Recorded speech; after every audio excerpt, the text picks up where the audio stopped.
ശ്രീ ഷാജിയാണ് കൊല്ലത്തുനിന്നും.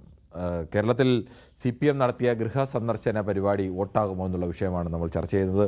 ശ്രീ ഷാജി, ഈ ഭരണത്തിൻ്റെ, താങ്കളൊരു ഇടതു പ്രവർത്തകൻ കൂടി ആയതുകൊണ്ടാണ് ചോദിക്കുന്നത്, ഭരണത്തിൻ്റെ 10ാം വർഷത്തിൻ്റെ അവസാന മാസമാണോ ഇങ്ങനെയൊക്കെ വീട്ടിൽ പോയി ആരുകൾ പറയുന്നതൊക്കെ കേൾക്കണം എന്ന് പാർട്ടിക്ക് തോന്നിയത്? അല്ല, അത് എനിക്ക് മനസ്സിലാവാത്ത ഒരു പ്രയോഗമാണ്. ഈ 10ാം വർഷത്തിന് ഇടയ്ക്ക് വെച്ച് ഒരു വീട്ടിലും കയറിയിട്ടില്ല എന്നുള്ളതാണോ? അങ്ങനെയല്ല, ഇങ്ങനെ ആളുകൾ പറയുന്നത് സർക്കാരിന്റെ ലഘുലേഖകളുമായി അല്ലെങ്കിൽ ഭരണ നേട്ടം അറിയിക്കാൻ അല്ലെങ്കിൽ പാർട്ടിയുടെ പ്രവർത്തനങ്ങളുമായിട്ടൊക്കെ വീടുകളിൽ പോയിട്ടുണ്ട്. പണ്ട് കാലങ്ങളിൽ പോയതിന്റെ അത്ര ഇല്ലെങ്കിലും ഇപ്പോഴും പോകുന്നൊക്കെ ഉണ്ട്, അതിലൊന്നും യാതൊരു സംശയമില്ല. പക്ഷേ പ്രധാന നേതാക്കൾ തന്നെ ആളുകൾക്ക് പറയുന്നത് അങ്ങോട്ട് തർക്കിക്കേണ്ട, നമ്മുടെ ഭരണ നേട്ടം പറയേണ്ട, അവർക്ക് പറയാനുള്ളത് കേൾക്കൂ എന്ന് പറഞ്ഞ് 10 വർഷത്തിനിടയിൽ പോകുന്ന ആദ്യമാണ്. അതൊക്കെ ശരിയായിരിക്കും ചിലപ്പം. ചിലപ്പോഴല്ല, അങ്ങനെ താങ്കൾക്ക് അറിയാമല്ലോ, താങ്കൾ പാർട്ടി പ്രവർത്തകരല്ലേ, അങ്ങനെ പോയിട്ടുണ്ടോ 10 വർഷത്തിനിടയിൽ? അല്ല, ഞാനിത് പറഞ്ഞോട്ടെന്ന്, ഇതിനു മുമ്പ് പോയിട്ടുണ്ടല്ലോ. പിന്നെ നമ്മുടെ ശബരിമല വിഷയം ഉണ്ടായതിനു ശേഷം നടന്ന പാർലമെന്റ് പോയത് ഈ ജനങ്ങളോട് ഞങ്ങൾ അങ്ങനെ അല്ല എന്ന് പറയാൻ വേണ്ടി പോയതല്ലേ?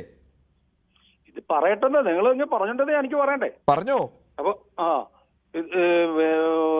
ഇടതുപക്ഷ ജനാധിപത്യ മുന്നണിക്ക് പാർലമെന്റ് തെരഞ്ഞെടുപ്പിൽ പിന്നെ പരാജയം നേരിട്ടപ്പോൾ അതിന്റെ കാര്യങ്ങൾ കോടതി വിധിയുടെ അടിസ്ഥാനത്തിലാണ് പിന്നെ അത് നടപ്പിലാക്കാൻ ഉള്ള ഒരു നിർബന്ധിത ഉണ്ടായതെന്നുള്ള അർത്ഥത്തിലൊക്കെ കാര്യങ്ങൾ പറയുകയും അതിന്റെ പ്രതിഫലനം അടുത്ത തെരഞ്ഞെടുപ്പിൽ ഉണ്ടാവുകയും ചെയ്തിട്ടുണ്ട്.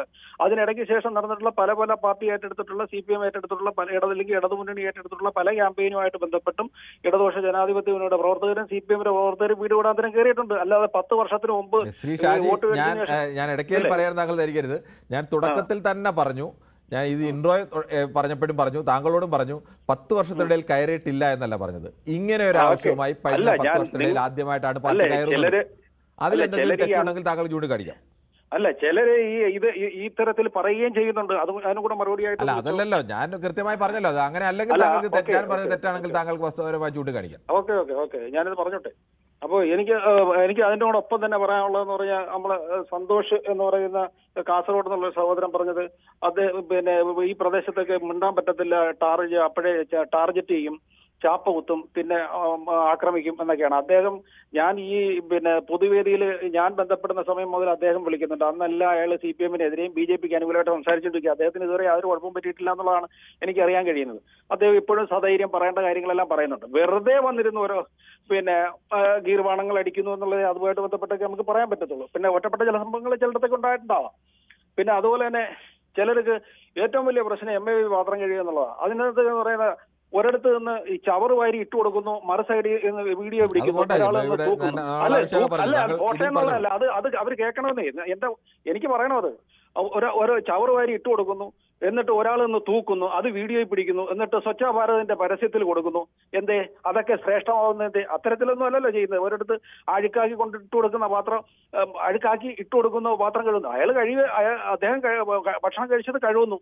അതിനത്ര വലിയ, ഞാനും എൻ്റെ വീട്ടിൽ ഞാൻ കഴിക്കുന്ന എൻ്റെ മക്കള് അവരവർ ഭക്ഷണം കഴിക്കുന്നതല്ല അവരവർ തന്നെ കഴുകുന്നത്, പിന്നെ എൻ്റെ കുടുംബത്തിലും. അപ്പോൾ അത് വലിയ അപരാധമായിട്ടാണ് ചിലർക്കൊക്കെ തോന്നുന്നത്. പിന്നെ ഈ കുറെ ആളുകൾ പറയുമ്പോഴും ശ്രീ ഷാജി ഓർക്കേണ്ടത്, MAV ഇപ്പോഴല്ല, അദ്ദേഹത്തെ നമുക്ക് നേരത്തെ അറിയാവുന്നതാണ്. അദ്ദേഹം നേരത്തെ തന്നെ ഈ രീതിയിലൊക്കെ ജീവിക്കുകയും ഈ രീതിയിൽ പ്രവർത്തിക്കുകയും ഒക്കെ ചെയ്യുന്ന ആളാണ്. പക്ഷേ പാർട്ടിയിലെ പ്രധാനപ്പെട്ട പല നേതാക്കളും അങ്ങനെയൊന്നുമല്ല എന്നത് കൂടി ഓർക്കണം. അതെ, എല്ലാരും അത് അവലംബിക്കണമെന്നുള്ള അഭിപ്രായമാണ് എനിക്കുള്ളത്. അത് ശരിയാണ്, പ്രധാനപ്പെട്ട മറ്റു നേതാക്കൾ കൂടിയൊക്കെ നല്ലതാണ്. അല്ല, അത് പറയുന്നതിനകത്ത് അർത്ഥമുണ്ട്. MAV മാത്രം പാത്രം കഴുകിയാൽ മതിയോ, ബാക്കിയുള്ളവർ കൂടെ കഴിവട്ടെ എന്ന് പറഞ്ഞതിനകത്ത് അർത്ഥമുണ്ട്. ഇത് കഴുകുന്നത് ഏതാണ്ട് മ്ലേച്ഛമായ പരിപാടിയാണെന്നുള്ള അർത്ഥത്തിലാണ് ഇവിടെ ചില കഴിയുന്നത് മാതൃകാപരമായ പരിപാടി തന്നെയാണ്. അത് ജനങ്ങളോടൊപ്പം തന്നെ പാർട്ടിയിലെ മറ്റു പ്രധാന നേതാക്കൾ കൂടി ബേബിയുടെ പഠിക്കേണ്ടതാണ്. പക്ഷെ അവരൊക്കെ പഠിക്കുകയില്ലോ എന്ന് കണ്ടറിയണം. അല്ല, അത് വേറെ കാര്യം, അത് നമുക്ക് അത് വേറെ ചർച്ച ചെയ്യാം. അല്ല, അത് പറയുന്നതിനകത്ത് ന്യായം. ബാക്കിയുള്ളവർ കൂടെ പാത്രം കഴുകേണ്ടതാണ്, MAV മാത്രം മതിയോ എന്ന് ചോദിക്കുന്നതിനകത്ത് അർത്ഥമുണ്ട്. അല്ലാതെ മറ്റേത് പറയുന്നത് വേറെയാണ് അർത്ഥം. പിന്നെ ചിലരെയൊക്കെ വർത്താനം കിട്ടി കഴിഞ്ഞാൽ ഈ ഗവൺമെന്റ് അങ്ങ് ആകെ സഹിക്കാൻ വയ്യാതെ ഇരിക്കുകയാണെന്നാണ്. ഈ തെരഞ്ഞെടുപ്പുമായിട്ട് ബന്ധപ്പെട്ട് പാർട്ടി വിലയിരുത്തിയിട്ടുണ്ട്. ഞാനൊരു പാർട്ടിയുടെ മെമ്പർ എന്നുള്ള അർത്ഥത്തിൽ എന്റെ ഘടകം ഉൾപ്പെടെ വിലയിരുത്തിയിട്ടുണ്ട്. പിന്നെ ഈ കഴിഞ്ഞ ഈ തദ്ദേശ സ്വയംഭരണ സ്ഥാപനങ്ങളിൽ പിന്നെ പ്രതീക്ഷിച്ച വിജയം ഉണ്ടായിട്ടില്ല. അതിന് ചില കാരണങ്ങൾ കണ്ടെത്തിയിട്ടുണ്ട്. പിന്നെ അത് തിരുവനന്തപുരത്ത് കോർപ്പറേഷനിൽ, അതുപോലെ കൊല്ലം കോർപ്പറേഷനിൽ, അത് കണക്ക് തന്നെ കോഴിക്കോട് ജില്ലാ പഞ്ചായത്തിൽ നേരിട്ട പരാജയമാണ് ഏറ്റവും വലിയ പരാജയമായിട്ട് കാണുന്നത്. എന്നാൽ തന്നെയും ചിലയിടത്ത് അത് ഉണ്ടാകരുതെന്ന് കരുതിയിട്ട് കോൺസെൻട്രേറ്റ് ചെയ്തെടുത്ത് പിന്നെ ചെയ്തെടുത്ത് വിജയം ഉണ്ടായിട്ടുണ്ടെന്ന് പാർട്ടി വിലയിരുത്തിയിട്ടുണ്ട്. കോർപ്പറേഷനിലെ ബി.ജെ.പിയുടെ വളർച്ച എന്ന് പറയുന്നത് CPM പോലെ ഒരു ശക്തി കേന്ദ്രത്തിലാണ് ഉണ്ടായതെന്നോ ആലോചിക്കണം. അപ്പോൾ അത്ര ഗുരുതരമായ വീഴ്ച പാർട്ടിയുടെ ഭാഗത്ത് ഉണ്ടായിട്ടുണ്ടാണല്ലോ അത്ര ഒരു പരാജയം ഉണ്ടായത്. അത് ഗൗരവമായിട്ട് വിലയിരുത്തി എന്നുള്ളതാണ് പാർട്ടി വിലയിരുത്തിയിട്ടുണ്ടെന്നുള്ളതാണ് നമുക്കറിയാൻ കഴിഞ്ഞിട്ടുള്ളത്, നമ്മളോടത്തൊക്കെ പറഞ്ഞിട്ടുള്ളത്. അത് ആ രീതിയിലാണ്.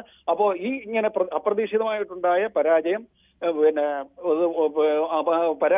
എന്റെ കാരണങ്ങൾ കണ്ടെത്താൻ ജനങ്ങൾക്ക് കാരണം കണ്ടെത്തിയിരുത്തൽ നല്ലതാണ്. അപ്രതീക്ഷിതം എന്ന വാക്കിനോടൊന്നും യോജിപ്പില്ല. അത് പാർട്ടിക്കാർക്ക് മാത്രമേ അപ്രതീക്ഷിതമായി തോന്നി കാണൂ.